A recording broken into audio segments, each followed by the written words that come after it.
Hello, and welcome back to Ave Imperator's Art and History channel. This time, we're going to dive straight into the heart of the matter. We'll be starting with ancient Egypt with a sort of overview of all three of the ancient kingdoms, the Old, the Middle, and the New, in a general sense.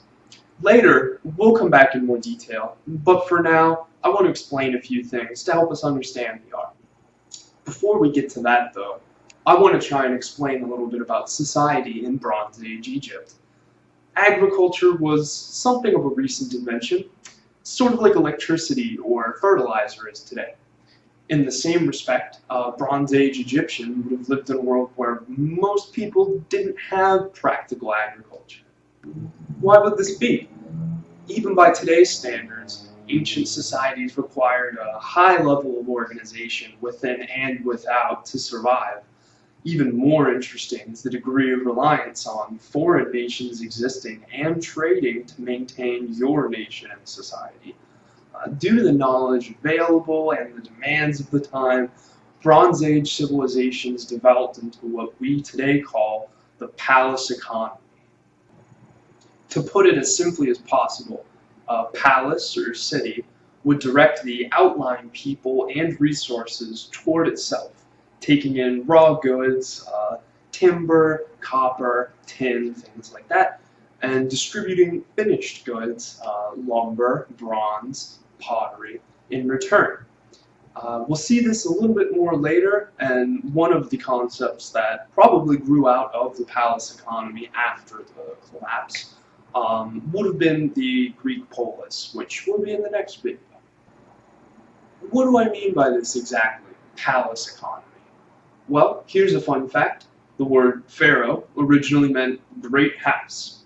Therefore, the great house was treated with much reverence, and rightfully so. Let's say there's a Bronze Age Egyptian farmer, and he just picked up his grain for the harvest. Now what? He probably doesn't have a very large home, as he would have made that himself out of mud and straw. Grain doesn't last forever, and without further processing, it's really not all that helpful in and of itself. Meanwhile, the pharaoh had grain silos for preservation, processing facilities for the making of dough, and a market to transfer any excess that he might have. Out of necessity, the workers would go to the great house, and the great house would provide higher order services needed to keep that society afloat. But we're missing something much more important than already harvested crops.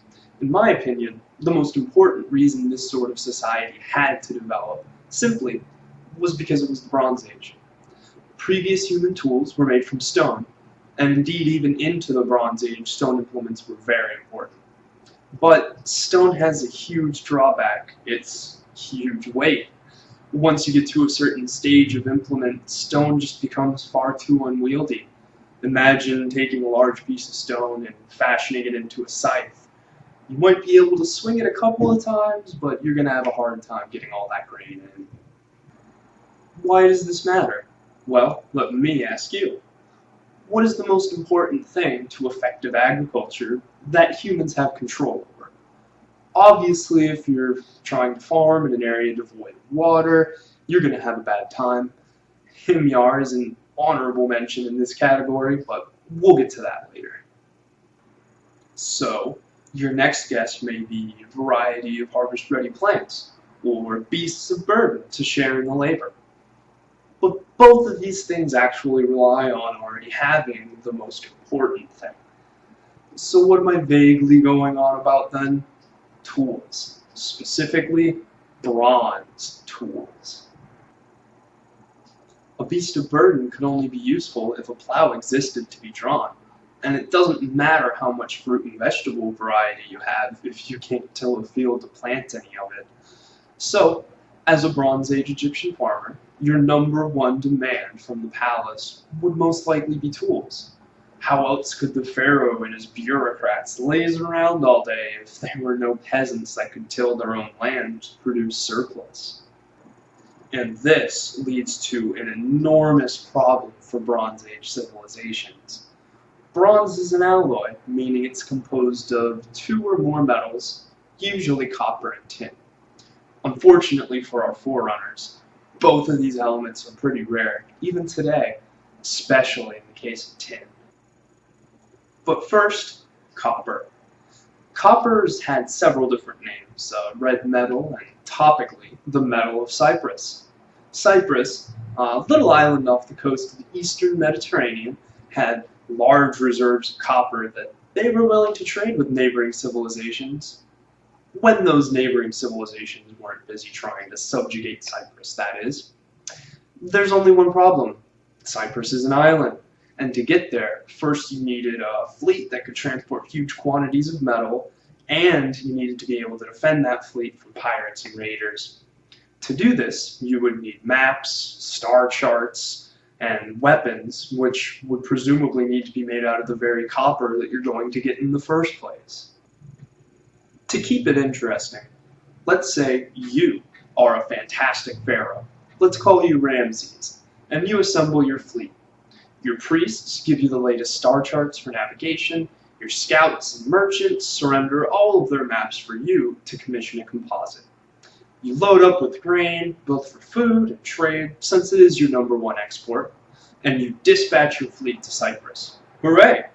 Let's assume the weather is favorable, and your soldiers ward off all the pirates and raiders. The fleet docks successfully at Cyprus, and the trade is successful.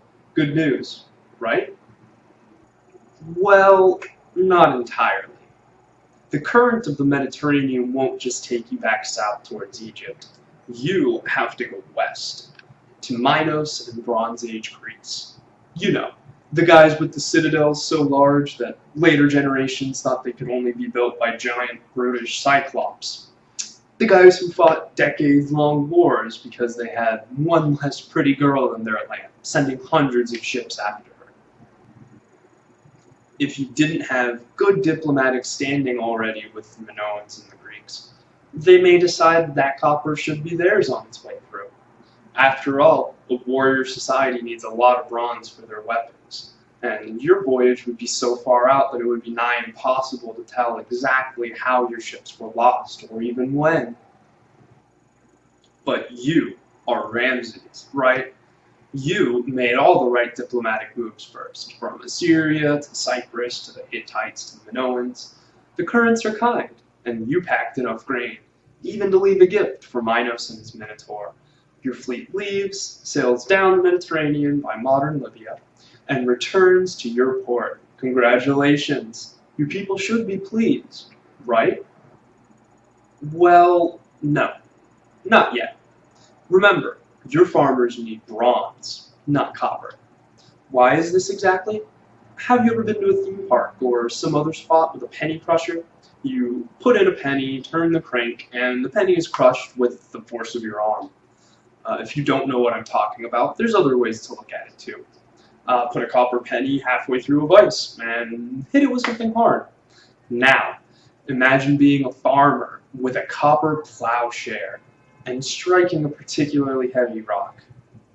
To keep it short, you would be taking the rest of the day off and possibly not eating for a very long time. So then, after all that effort, you're really only halfway home. But you're the great Pharaoh Ramses, right? And your farmers need tools, or else you might find yourself toiling away with them. So you decide to go get some tin to smelt with that copper so you can make bronze.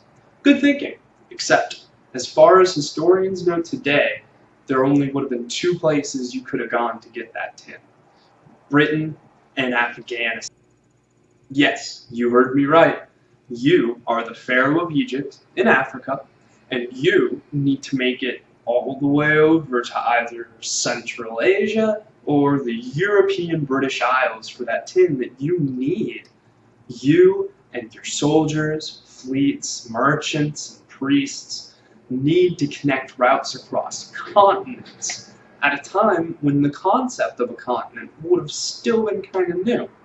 Do you remember all that effort that you had to put into just getting to Cyprus and back? Multiply that by a factor of, say, 100, and you get a rough idea of how hard it's going to be for you to get that tin. You are the great Pharaoh Ramses.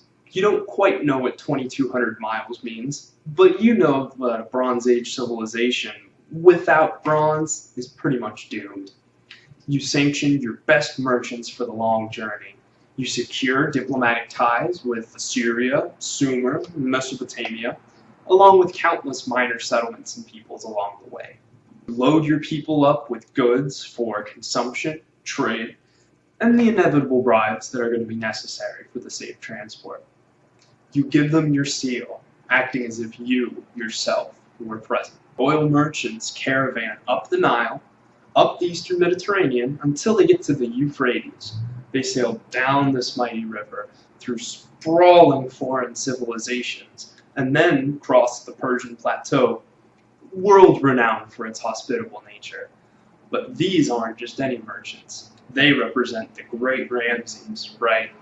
They arrive in or near enough to modern Afghanistan so they can trade. They do so, and then they make their return journey home. All told, this trip could easily take upwards of a year or better. And you better hope that they come back with enough tin to last until the next caravan's going to be coming through. So you stand triumphant in your great house, with your copper and your tin being smelted by your best artisans into top-notch plowshares and other implements for your beloved peasants. Your agents distribute the tools to the adoring populace as you stand on a literal pedestal, sporting a pretty sick hat. The farmers take the tools and go home to farm and produce surplus, so you and your friends and your favorites can look forward to another day of leisure inside thick stone walls well insulated from the brutal African sun. Congratulations, Pharaoh Ramses! You just succeeded in satisfying one basic requirement of the lowest class in the society that you rule over. Let me say that again. After everything I just described, after the star charts, the fleets, after the maps, the merchants, after the diplomacy, the pure luck and speedy travel, after all of that, all you really did was satisfy one need of what you consider the least important sector of your population. All of that effort, all of those resources, all just to put your peasants back to work. So, in my first video, I talked about art as a captured perspective. It can be difficult to understand the perspective of past peoples without first having a grip on the perspective of their contemporary society. Unfortunately, I didn't get to talk a lot about conventional art this episode, such as sculpture or painting or architecture. And we will get to that, of course. But I wanted to take this opportunity to expand on what you may consider to be art. After all of your effort just to make tools, I hope that maybe you can start to see management or directing as an art form. With the imperfect information and tools available to Bronze Age man, the skill of the individual leaders sometimes could cause the rise and fall of entire societies and cultures. But there will be much more on that later. To wrap up this Bronze Age Egypt video, I want to leave you with a couple of thoughts. 1. Society was much different from today, but it's probably not fair to call it less complex or rudimentary in comparison, because they address problems very different from ours, and with remarkable zeal. Bronze Age civilization, by necessity of the nature of bronze, was highly centralized and reliant on foreign trade. These needs required complex reasoning and planning to sustain their civilization to any degree. And this leads to my final point. There seems to be this idea that our predecessors were less than us. Stupid, brutish, violent. While this is certainly true in many cases, looking at you, Timurids, I hope that our earlier adventure to make simple tools showed some of the complexity and reasoning that a leader would have to have in order to manage his nation on just a day-to-day basis. The punishment for failure to provide tools, or any other necessity for that matter, could very well be death, or even worse, the extinction of your culture and your people. Alright, well, that's all for now. Thank you kindly for watching. Next time, we're going to take a look at the Dark Age Greece, around 900 BC to the rise of Rome. I'm also very excited about doing a Bronze Age collapse video, which I kind of hinted at earlier, but that will come once we have more information on the Bronze Age. Egypt Part 2 will come out after we circle time periods, with a heavier focus on conventional art. If you have any comments or questions, feel free to leave them below. So thanks again. I hope to see you all here again very soon. But until then, remember, Ave Imperator.